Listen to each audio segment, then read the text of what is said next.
गर्मियों के दिन थे और गर्मियों की छुट्टियां भी चल रही थी। राहुल ज्योति एक शाम दोनों अपने घर के बाहर खेल रहे थे। तभी उनकी मम्मी और राहुल ज्योति जरा इधर आओ जल्दी से। तभी राहुल और ज्योति अपने घर को चले आए। जैसे ही राहुल ज्योति घर के अंदर आए और अपनी मम्मी को मुस्कुराते हुए देखकर, क्या बात है मम्मी, आप इतना मुस्कुरा क्यों रही हो? बात ही कुछ ऐसी है, तुम्हारी नानी का कॉल आया था, आज उन्होंने हमें बुलाया है, कल को हम सब नाना नानी के घर जा रहे हैं। फिर ये सुनकर तो राहुल ज्योति की खुशी आसमान छू गई। चलो पैकिंग शुरू कर देते हैं, नाना नानी के गांव चलते हैं और एंजॉय करते हैं।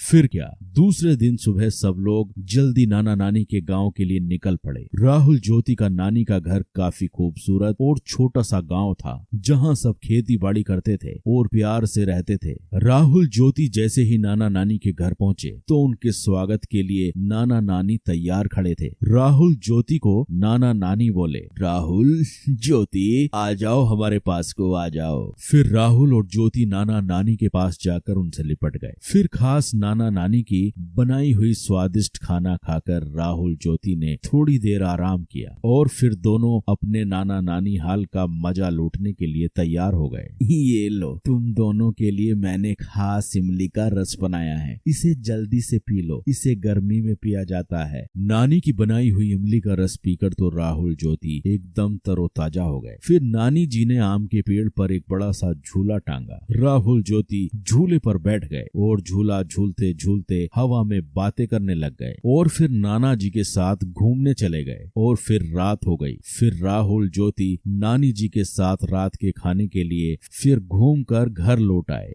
नानी जी, मैं आपके हाथों से खाऊंगा। नानी मुझे भी खिलाओ ना। ये सुनकर नानी जी हंसने लगी। ठीक है, मैं तुम दोनों को अपने हाथों से खिलाती हूँ। फिर क्या, राहुल ज्योति ने नानी के हाथ से पेट भरकर खाना खाया और खाना खाने के बाद सब लोग सोने की तैयारी करने लगे और फिर राहुल ज्योति को गर्मी महसूस होने लगी। नानी जी, घर के अंदर कितनी गर्मी महसूस हो रही है, पंखा भी गर्म हवा फेंक रहा है, आपके घर में एसी भी नहीं है। हमें तो एसी की आदत है, अब तो हमें रात भर नींद नहीं आएगी। यह सुनकर नाना नानी के साथ सब लोग हंसने लगे। यह देखकर राहुल और ज्योति ज्यादा कंफ्यूज हो गए। आप सब हंस क्यों रहे हो? हमने कुछ गलत कह दिया क्या? ना बेटा ना, तुमने कुछ गलत नहीं कहा। छोटा सा तो हमारा गांव है, हमारे पास एसी कैसे होगा बेटा, लेकिन हमारे पास एक ऐसा एसी जरूर है जो तुम्हारे शहर में नहीं होगा। नानी जी ने फिर जाकर छत पर गद्दे बिछाए और सोने लगे। नानी, हम भी आपके पास सोएंगे। हाँ, तुम दोनों मेरे पास सो जाओ, आओ सो जाओ। फिर क्या, खुले आसमान के नीचे थोड़ी हवा में राहुल और ज्योति आराम से नानी के पास सो गए और नानी से कहानियां सुनते सुनते दोनों को प्यारी नींद आ गई। तो बच्चों, आपने इस वीडियो में देखा राहुल ज्योति का नानी का घर।